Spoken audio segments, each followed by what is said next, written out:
ఇంట్లో ఉన్న బంగారాన్ని విడిపించి ఆ రోజు ఆన్లైన్ రేటుకే మేము కొంటాం. Sharma gold cup. గారు నాకు అప్పుడు పర్మిషన్ ఇచ్చారు. నేను మినిస్టర్ కూడా మినిస్టర్ అయ్యాను. అయ్యేటప్పుడు పర్మిషన్ ఇచ్చాడు కట్టుకోమని. ఓకే. ఆ అప్డేటర్గానే మొదలెట్టాం ఇల్లు. సో నరేంద్ర భాస్కర్ రావు గారు ఎన్నో పర్యాయాలు మంత్రిగా చేశారు, ముఖ్యమంత్రిగా చేశారు ఉమ్మడి ఆంధ్రప్రదేశ్కి. ఏమనిపిస్తుంది ప్రస్తుత రాజకీయాలు చూస్తున్నప్పుడు ఏపీ కానీ తెలంగాణ కానీ ఏమనిపిస్తుంది మీకు? చాలా అగాధంగా కనపడతాయి. చాలా అగాధంగా కనపడతాయి. నేను నా కళ్ళెదట చూశాను ఒక అతన్ని. నా దగ్గరికి ఎమ్మెల్యేగా వచ్చాడు. అతనికి చిరిగిపోయిన బట్టలు అవి మామూలుగా ఉండేవాడు. డబ్బు లేదు. ఏదో ప్లేన్లో కూడా నేను ఎప్పుడు ప్లేన్ ఎక్కలేదన్నా. ఒకసారి ప్లేన్ ఎక్కించుకెళ్ళాను. నేను మినిస్టర్గా ఉంటే బతిమలితే ప్లేన్ ఎక్కించుకెళ్ళాను మద్రాసు. అతను ఇవాళ దాదాపు 1000 కోట్ల రూపాయలు అతను 1000 కోట్లు ఉన్నాయని చెప్పి మొన్న ఎలక్షన్ రిటర్న్లో వేశాడు. తనకు 1000 కోట్లు తరాస్తాడు. ఎట్టా వచ్చింది ఇది? నా దగ్గర ఏమీ లేవు. మీరు నమ్మపోండి. 1 కోటి రూపాయలు బ్యాంకులో ఉన్నాయి నాకు. నా ఇంటి మెయింటెనెన్స్, నా పిల్లలకి నేను మెయింటెనెన్స్ కోసం.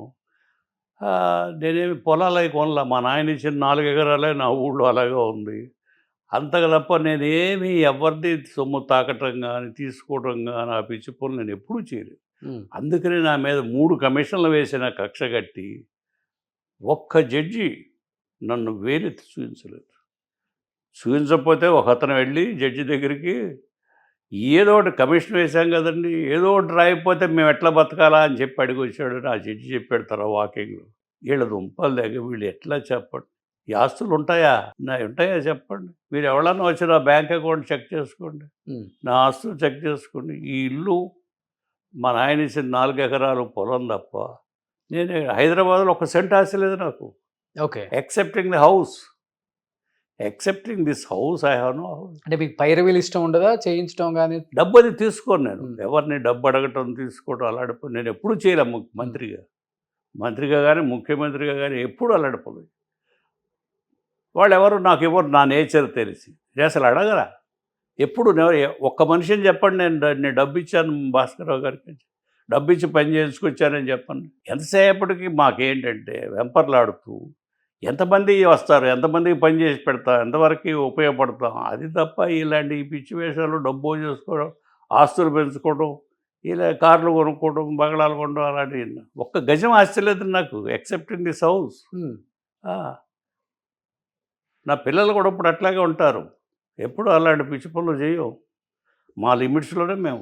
సో పిల్లలంటే ఒకప్పుడు ఎన్టీఆర్ వెనక నాదెండ్ల భాస్కర్రావు ఎలా ఉన్నారో ఇప్పుడు పవన్ కళ్యాణ్ గారు వెనక మనోహర్ గారు అలా ఉన్నారు. సో కూటమి అధికారంలోకి వచ్చింది. మనోహర్ గారి పాత్ర ఎంతవరకు అంటే ఏమని చెప్పగలరు మీరు? మనోహర్ పాత్ర వాళ్ళు ఒక్కటే. వాళ్ళిద్దరూ నన్ను కలిశారు. పవన్ కళ్యాణ్ గారు మనోహరు పవన్ కళ్యాణ్ కలిశారు. నేను ఒకటే చెప్పా, అబ్బాయి రాజకీయాల్లో ఇద్దరు కలిసి ఉండటం కష్టం. మేము ఫెయిల్ అయ్యాం, మా ముందు వాళ్ళు ఫెయిల్ అయ్యారు, తర్వాత వాళ్ళు ఫెయిల్ అయ్యారు. ఇది గుర్తుపెట్టుకుని మీ ఇద్దరు కలిసి పని చేసుకుంటూ ఉంటారు, చేసుకో. ఇది ప్రిన్సిపల్ మాత్రం గుర్తుపెట్టు. మేము దెబ్బతిన్నాం, మీరు అలా పడవద్దు, కలిసే ఉండి పని చేసుకోండి. అలా ఉండదలిస్తేనే కలిసి వెళ్ళి పార్టీ పెట్టుకుని చేసుకో అని చెప్పారు. అదే చెప్పారు. అంతేగాని వేరే కోరికలు అవి పెట్టుకుంటే ఇది నడవదు. ఇక్కడ రాజకీయాలు వేరు, వేరే ప్రొఫెషన్స్ వేరు, అట్లా అని చెప్పారు. బట్ అడిగారా పవన్ కళ్యాణ్ గారు ఎందుకు ఫెయిల్ అయ్యారు అనే దానికి? మీరు ఆన్సర్ ఏమని చెప్పారా? మీ అనుభవం చెప్పమన్నాడు కానీ ఎందుకు ఫెయిల్ అయ్యారని అది ఆయన చెప్పు. ఫెయిల్ అయింది ఏంటంటే కారణం చెప్తారు. నా క్యాలిక్యులేషన్స్ తప్పినాయి. నా అంట 50 మంది మన ఇంట్లో కూర్చుని మీటింగ్ ప్రాంతీయ పార్టీ పెట్టుకోవాలని, దానికి అంతా కథ అంతా తయారు చేశాను. నా వైఫ్కే డిక్టేట్ చేశాను మొత్తం. ఈ 2 రూపాయల కిలో బియ్యం కానీ, ఆడపిల్లలకు సమాన హక్కు కానీ, ఇవన్నీ నిరాశనయ్యే, అన్నీ నిరాశనయ్యే. అయితే దీనికి ఆ వచ్చిన వ్యక్తి ఇది అర్థం కాక, ఆ స్వార్థం నుంచి ఆయన బయటపడలేక ఆ పిచ్చి పనులు చేసి అట్లా చేసి ఇతరుల మాట విని. ఒక చిన్న ఎగ్జాంపుల్ చెప్తా. ఒకరోజు నేను క్యాబినెట్లో కూర్చుండగానే ఎవరో ఒక ఆయన మనలో ఫోన్ చేసి పోలీస్ ఆయన్ని పంపించాట రోషయ్య గారికి, పోలీసు కానిస్టేబుల్స్ని కాపలాక. నన్ను ఉద్దేశించి అనకుండా నన్ను ఎవరో ఒక ఆయన పోయి, ఇది ఎవరు తెనాలిలో సత్యనారాయణ అని ఒక ఎమ్మెల్యే ఉన్నాడు. ఆయనకి ఎట్లాగన్నా మంత్రి అవ్వాలని కోరిక, ఆయనకి నాకు తగువ పెట్టాలని కోరిక. ఆయన ఫోన్ చేసి డైరెక్ట్గా చీఫ్ మినిస్టర్కి, ఎట్టాగండి మేము ఎట్టా బతకాలండి ఇక్కడ, రోషయ్య గారు వస్తే హోమ్ మినిస్టర్ వస్తే పోలీసులందరినీ 200 మందిని పంపించాడు మీ ఫైనాన్స్ మినిస్టరు అని చెప్పాడు. అది నాతో డైరెక్ట్గా చెప్పడానికి ధైర్యం లేక ఇండైరెక్ట్గా ఎవడో మినిస్టర్ట ఫోన్ చేసి రోషయ్య గారికి 200 మంది కానిస్టేబుల్స్ని పంపించాడట అని. అయ్యా అసలు నాకు సంబంధం ఏంటి, నేను ఎందుకు మాట్లాడతాను ఇన్స్పెక్టర్తో, డైరెక్టర్గా డీజీపీతో నేను ఎందుకు మాట్లాడతాను, నాకేం పని, అదంతా చీఫ్ మినిస్టర్ హోమ్ మినిస్టర్ చూసుకుంటాడు. నేను ఎప్పుడు అలా నాకు సంబంధం లేదు సబ్జెక్టు జారిను అడగను. సో ఇప్పుడు హోమ్ మినిస్టర్ అంటే ఒక మాట గుర్తొస్తుంది. మొన్న పవన్ కళ్యాణ్ గారు హోమ్ మినిస్టర్ని ఉద్దేశించి, మీకు చేత కాకపోతే చెప్పండి, హోమ్ మేమే తీసుకుంటాం, నేను అడిగితే నాకు హోమ్ పెద్ద లెక్క కాదు, నేను తీసుకోగలను అని ఒక కామెంట్ చేశారు. రెండు వైపుల్లో దాని గురించి ఆలోచిస్తున్నారు. ఆయన మాట్లాడింది కరెక్ట్ అని కొంతమంది అంటున్నారు. నేను అది చూడలేదు, కానీ నా దగ్గర ఒకళ్ళిద్దరు ఉచ్చరించారు. ఉచ్చరిస్తే అంటే కొంత ఈ లైన్ కొత్త ఆయనకి, ఏదైనా పొరపాటుగా ఏమన్నా మరి మాట జారేడేమో తెలియదు నాకు, నేను కామెంట్ చేయను దాని మీద అని చెప్పారు నన్ను అడిగితే. ఓకే, కనుక నేను చూడలేదు టెలివిజన్ చూడలే, డైరెక్ట్గా చూస్తే ఏదైనా కామెంట్ చేయొచ్చు కానీ నాకు చూడలేదు. బయట వాళ్ళు చెప్పటమో విన్నాను నేను.